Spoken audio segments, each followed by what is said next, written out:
চাব নালাগে যদি 14 চনতহে যদি সেই কথা হৈছে তেতিয়াহ'লে কোনো পেঞ্চন নাপাব আজি যিমান পেঞ্চনাৰ সংখ্যা আছে যিমান অৱসৰপ্ৰাপ্ত চাকৰিয়াল আছে নিশ্চয় সেইবিলাক কংগ্ৰেছে বিভিন্ন সেৱা আগবঢ়াবলৈ দিয়া ৰাইজৰ মাজৰ পৰা হৈছে কংগ্ৰেছ মুক্ত ভাৰত কংগ্ৰেছ মুক্ত অসম বুলি মুখ্যমন্ত্ৰীয়ে প্ৰত্যেক অঞ্চললৈ গৈ পেলাই কৈ থাকে সেইটো যে নলবাৰীৰ নিচিনা জাগাত য'ত আমাৰ বৰ্তমান বহুত ভাল স্থিতি হৈছে সেই কথাটো মই চালোঁ আৰু মোৰ বিশ্বাস হ'ল যে অসমৰ পৰা কংগ্ৰেছক কেতিয়াও নিচিহ্ন কৰিব নোৱাৰে কংগ্ৰেছ অসমৰ প্ৰতিজন ৰাইজৰ অন্তৰত আছে ভয় আৰু ভাবুকিৰ বাবে মুকলিভাৱে কোনোবাই সেই কংগ্ৰেছৰ প্ৰতি থকা মৰম আৰু বিশ্বাস প্ৰদৰ্শন নকৰিলেও বেলত যেতিয়া গোপন হ'ব তাত যে কংগ্ৰেছক হাতৰ চাপত চিহ্ন দি জয়যুক্ত কৰাব এয়া মই নিশ্চিত এইকাৰণেই যে যোৱা সময়ছোৱাত যিবিলাক প্ৰতিশ্ৰুতি দিছিল কংগ্ৰেছৰ বিৰুদ্ধে বিজেপিয়ে চৰকাৰ গঠন কৰিবলৈ সেয়া লাগে 45 দিনৰ ভিতৰত শিক্ষা বিভাগৰ সমস্যা আপোনালোকৰ ইয়াতে ডাঙৰ শিক্ষা বিভাগৰ সমস্যা আছে ঠিক তেনেকৈ আমাৰ কৃষকৰ সমস্যা আমাৰ নিবনুৱা যুৱক যুৱতীৰ সমস্যা এইবিলাক এটাও পূৰণ কৰা নাই তেখেতে 23 লাখ চাকৰি দিম বুলি ক'লে এতিয়া বোধ কৰোঁ চৰকাৰী হিচাপত 40 লাখ নিবনুৱা আৰু আমাৰ নিবনুৱা অৱস্থাটো এনেকুৱা আমি এতিয়া যেতিয়া প্ৰতি ৱাৰ্ডত ভোট বিচাৰি যাওঁ তেতিয়া কয় আমাৰ ল'ৰা গৈ বাংগালোৰত আছে আনকি আদহীয়া মানুহ বাংগালোৰ পুনাত থাকিব লগা হৈছে যেহেতু ন্যূনতম মজুৰি যেটো 3-4 বছৰ মূৰে মূৰে সংশোধন হ'ব লাগে অসমত বিজেপি চৰকাৰ অহাৰ পিছত এবাৰলৈও ন্যূনতম মজুৰি সংশোধন কৰা নাই যাৰ ফলত আমাৰ অসমত যেটো কাম কৰিলে দৈনিক 300 টকা পায় কৰ্ণাটকৰ বাংগালোৰ গোৱাত গ'লে তাৰ বিপৰীতে কিজানি দৈনিক 600 টকা পায় সেই গতিকে আমাৰ অসমৰ পৰা এটা শিক্ষিত যুৱক যুৱতীৰ প্ৰবজন চলি আছে তাৰ বিপৰীতে যি ভুৱা প্ৰতিশ্ৰুতি হেতু একো হোৱা নাই আৰু তাৰে প্ৰতিফলন এবাৰ বাজেটত দেখা পালো বাজেটত মুখ্যমন্ত্ৰীয়ে কৈছে অসমীয়া কোনোবা মানুহ যদি বাহিৰত ঢুকায় তেওঁৰ শৰীৰটো হহন মানে নিজৰ ঘৰলৈ লৈ আহিব অৰ্থাৎ কাম দিব নোৱাৰে তোমালোক বাহিৰত কাম কৰি থকা মৰিলে মই লৈ আহিম এই গতিকে এই যে মুখ্যমন্ত্ৰী ডাঙৰীয়াৰ 2016 চনৰ পৰা যেটো দৃষ্টিপত্ৰ ভিজন ডকুমেণ্ট এই ভিজন ডকুমেণ্ট তেওঁলোকে আমি দিও মেনিফেষ্টো তেওঁলোকে দিছিলে দৃষ্টিপত্ৰ 10 বছৰলৈ 10 বছৰৰ ভিতৰত 26 চনৰ নিৰ্বাচন হ'লে এতিয়ালৈকে 90% পূৰণ হ'ব লাগিছিল 90% পূৰণ হোৱা নাই আজি গাঁওহে গ'লে আমি সেই কথা গম পাওঁ মাত্ৰ কিছুমান মই ডিনাই নকৰো ফ্লাইঅভাৰ হৈছে ডাঙৰ ডাঙৰ চহৰত যোৱা ৰাস্তা হৈছে সেই ৰাস্তা দি আদানী আম্বানী ডাঙৰ গাড়ীকেইটা আহি যাতে মেচিন কৰিব পাৰে আমাৰ খেতি মাটিত যে কৃষিভূমি নষ্ট কৰি অসমীয়া কৃষকবিলাকক যে শ্ৰমিক বনাব হেতু নিশ্চিত আৰু সেই তেনেকুৱা ধৰণৰ কামখিনি কিন্তু তেওঁ ঠিকমতে কৰি আছে তেওঁৰ যিসকল দিল্লীত থকা হাইকমাণ্ড সেই হাইকমাণ্ডৰ কথা মতে কিন্তু অসমীয়াৰ কাৰণে কৰা নাই হেতু একেবাৰে নিশ্চিত সেই গতিকে কোনোবা নন্দলাল মুনা এজন মানুহে ইয়াৰ সভা পাতি পেলাই অসমীয়া মানুহক কয় তহঁতক ৰেচন কাৰ্ড মই দিম চাউল মই দিম ঘৰ মই দিম যদি বিজেপিক ভোট দিয় বিজেপিৰ লগত অসমৰ মানুহৰ আত্মীয়তা নাই আমাৰ অসমৰ মানুহে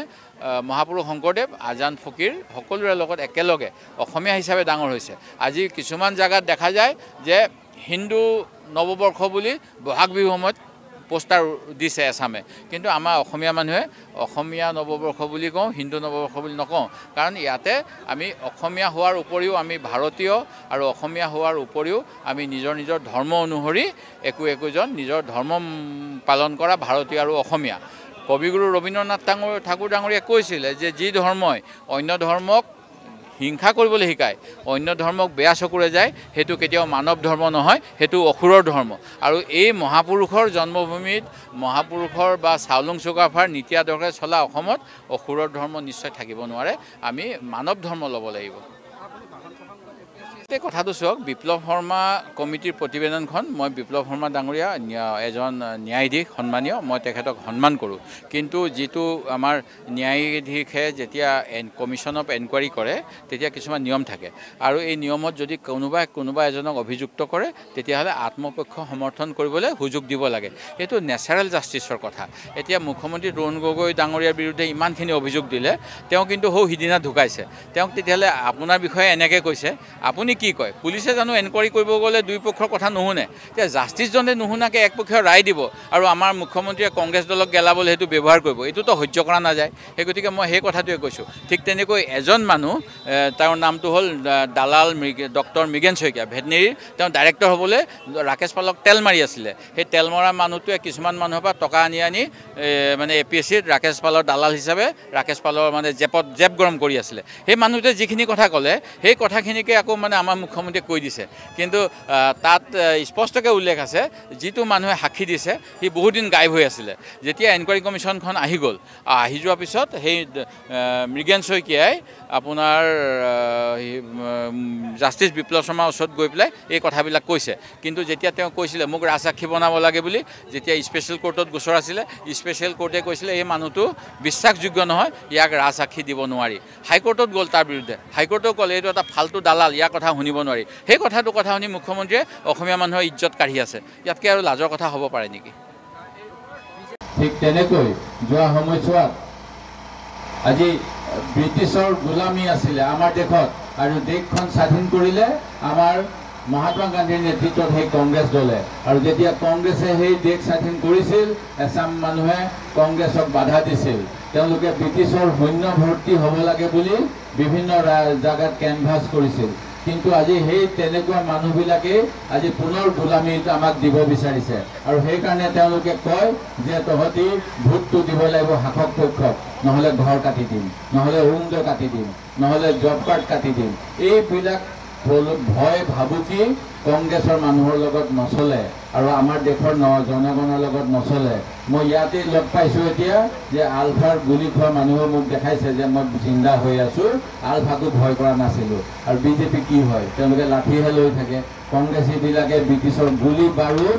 ভয় কৰা নাছিল দেশৰ কাৰণে মৰিবলৈ প্ৰাণ দিবলৈ ভয় কৰা নাছিল আৰু সেই গতিকে কংগ্ৰেছী মানুহক তেওঁলোকে ভয় খুৱাব নোৱাৰে কংগ্ৰেছে এবাৰ ইচ্ছা কৰিলে হ'ল কংগ্ৰেছে সব কাম কৰিব পাৰে যি ব্ৰিটিছকো ফুৰাব পাৰিছিল তেওঁলোকে এই আমাৰ ৰাইজক বঞ্চনা কৰা ৰাইজক কৰ কাটল জাপি দিয়া ৰাইজৰ মাজত বিভাজন অনা চৰকাৰখন উফৰাব কিয় নোৱাৰিব সেইখিনি কৰিব পাৰিব তাৰ কাৰণে আমাৰ সকলো কংগ্ৰেছ কৰ্মী একগোট হ'ব লাগিব কিন্তু মই বিধানসভাত তেখেতে মিছা কথা কোৱাৰ কাৰণে বহুতকেইটা অভিযোগ দিছোঁ কিন্তু সেই অভিযোগসমূহৰ আমি বিধানসভাত বিচাৰ নাপালোঁ আৰু সেই গতিকে মুখ্যমন্ত্ৰীয়ে যে মিছা কথা কয় সেই কথা মই জানো একদম শেহতীয়া উদাহৰণ যিটো অসম APSC কেলেংকাৰীক লৈ মুখ্যমন্ত্ৰী অসমৰ সমগ্ৰ নাৰী সমাজক অপমান কৰিছে সেইখিনিও এখিনি মিছা কথা যিজন মানুহৰ নাম উল্লেখ কৰি আমাৰ অসমীয়া নাৰী সমাজক মুখ্যমন্ত্ৰীয়ে বদনামী কৰিছে প্ৰকৃততে সেই মানুহজন এজন দালাল প্ৰকৃতিৰ মানুহ দালালৰ কথা মিছলীয়া মানুহৰ কথা কোনে বিশ্বাস কৰে কোনোবা অন্য যাৰ কিবা স্বাৰ্থ আছে তেওঁ বিশ্বাস কৰিব আজি বিধানসভাত যে সঁচা কথা ক'ব লাগে সেই কথা আমাৰ আপোনালোকৰ মৰমৰ এই সমষ্টিৰ বিধায়ক আজিৰ সভাত উপস্থিত থকা অশোক শৰ্মা ডাঙৰীয়াও জানে কাৰণ আমি সঁচা কথা কম বুলি বিধানসভাত শপত লওঁ কিন্তু মুখ্যমন্ত্ৰীয়ে যি কথা ক'লে একেবাৰে মিছা কথা সেই কথাটো বিপ্লৱ শৰ্মা আয়োগৰ প্ৰতিবেদনত বিপ্লৱ শৰ্মাই লিখা নাই তেখেতে কৈছে এজন মানুহে মোক এনেকৈ অভিযোগ দিছে সেই মানুহজন কোন যিজন মানুহে ৰাকেশ পালৰ হৈ দালালি কৰিছিলে সেই গতিকে তেওঁৰ নিজৰ গা বচাবলৈ যিকোনো কথা ক'ব পাৰে আৰু সেই মানুহজন ইমানেই অবিশ্বাসী মানুহ গুৱাহাটীৰ CBI কোৰ্টে তেওঁৰ যেতিয়া তেওঁ সাক্ষী দিব বিচাৰিছিল তেওঁৰ সাক্ষী নালাগে বুলি ক'লে তাৰপিছত গুৱাহাটী হাইকোৰ্টত গ'ল গুৱাহাটী হাইকোৰ্টেও তেওঁ বিশ্বাসযোগ্য মানুহ নহয় বুলি ক'লে এই কথাখিনি মুখ্যমন্ত্ৰীয়ে যদি বিপ্লৱ শৰ্মাৰ প্ৰতিবেদন মই পঢ়াৰ নিচিনাকৈ পঢ়িছে তেতিয়াহ'লে গম পায় আৰু মই জানো মুখ্যমন্ত্ৰীয়ে পঢ়িছে পঢ়াৰ পিছতো একমাত্ৰ নিজৰ দলত কংগ্ৰেছৰ আগত বেছি ভাল দেখাবলৈ তেওঁ মিছাৰ আশ্ৰয় ল'লে সেই গতিকে মোৰ উপায় নাই মই আজি মুখ্যমন্ত্ৰী মিছলীয়া বুলি ক'বই লাগিব মই মিছলীয়া মুখ্যমন্ত্ৰীয়ে আৰু কিমান মিছা কথা ক'লে আপোনালোকে নিজে চাওক 2016 চনত তেওঁলোক দুজন সৰ্বানন্দ সোণোৱাল আৰু সেই সময়ত আমাৰ দলৰ পৰা দল এৰি যোৱা মুখ্যমন্ত্ৰী বৰ্তমানৰ ডক্টৰ হিমন্ত বিশ্ব শৰ্মা ডাঙৰীয়াই গোটেই অসমতে এটা গানৰ লগত নাচি বাগি ঘূৰি ফুৰিছিল প্ৰতি অলিয়ে গলিয়ে ফুৰিছিল আৰু কৈছিল শিক্ষা বিভাগৰ সমস্যা 45 দিনৰ ভিতৰত সমাধান কৰিম 23 লাখ নিবনুৱা যুৱক যুৱতীক চাকৰি দিম ভাল দিন আহিব 24 ঘণ্টাই বিজুলী থাকিব আমাৰ মূল্য বৃদ্ধি কমিব গেছৰ চিলিণ্ডাৰৰ দাম কমিব নিবনুৱা সমস্যা সমাধান হ'ব আৰু আমাৰ বিভিন্ন ধৰণৰ অসমৰ যি বহিৰাগত বিদেশীৰ সমস্যা এই সমস্যা নাইকিয়া হ'ব কিন্তু সেই সিদিনা 31 ডিচেম্বৰ 2014 চনলৈকে যদি কোনোবা বিদেশী আহে অসমত তেওঁলোকক অসম চুক্তি উলংঘা কৰি তেওঁলোকে গ্ৰহণ কৰিম বুলি ক'লে এয়া জানো আমাৰ অসমীয়া মানুহক প্ৰবঞ্চনা নহয় তেওঁলোকে 23 লাখ চাকৰি দিম বুলি কৈছিল কিন্তু এতিয়ালৈকে 1 লাখতকৈ 2টামান বেছি চাকৰি দিছে। সেইকেইটা তেওঁলোকে নিজে নতুনকৈ দিয়া চাকৰি নহয়, সেইকেইটা চাকৰি তৰুণ গগৈ দিনত আপোনালোকে জানে অসম চৰকাৰৰ নিয়ম আছে 60 বছৰ হ'লে অৱসৰ পায়, অৱসৰৰ ফলত খালী হোৱা পোষ্টকেইটাতহে নিযুক্তি দিলে। ঠিক তেনেকৈ আজি আমাৰ ৰাইজৰ ওপৰত মাধমাৰ মাৰিবলৈ স্মাৰ্ট মিটাৰ বঢ়াই দিছে, গেছৰ চিলিণ্ডাৰৰ দাম বঢ়াই দিলে, পেট্ৰল ডিজেলৰ দাম বঢ়াই দিলে। আজি কোনটো তেওঁলোকে সঁচা কথা ক'লে আপোনালোকে মোক কওক। আৰু সেই ঠিক তেনেকুৱা সময়তেই আমাৰ কংগ্ৰেছ দলে যোৱা সময়ছোৱাত যিখিনি প্ৰতিশ্ৰুতি দিছিল সেই প্ৰতিটো প্ৰতিশ্ৰুতিয়ে দিছে আৰু সেই পালন কৰিছে। আজি শিক্ষাৰ অধিকাৰ, আজি খাদ্যৰ অধিকাৰ, স্বাস্থ্যৰ অধিকাৰ, কামৰ অধিকাৰ, আজি যিকেইটা কথা অধিকাৰৰ কথা ক'লোঁ সেই অধিকাৰসমূহৰ কাৰণে আইন বনাইছে। Right to education, right to food, right to work, right to health ইত্যাদি। আজি জব কাৰ্ডৰ কথাটো তেওঁলোকে বেয়া বুলি কৈছিলে, কিন্তু জব কাৰ্ডৰ যোগেদি কিমান গাঁও অঞ্চলৰ পথ উন্নয়ন হৈছিল আপোনালোকে নিজেই অলপমান চিন্তা কৰক। বিয়া, জন্মদিন বা আপোনাৰ যিকোনো বিশেষ অনুষ্ঠানৰ বাবে one stop solution ambience banquets. আপোনাৰ প্ৰতিটো অনুষ্ঠানৰ বাবে এটাই শ্ৰেষ্ঠ স্থান, Guwahati's finest and luxurious banquet hall. Ambience banquets, perfect for every celebration. For booking, contact 7099013417 or visit 5th floor above Reliance Centro, RG Burwa Road, Guwahati.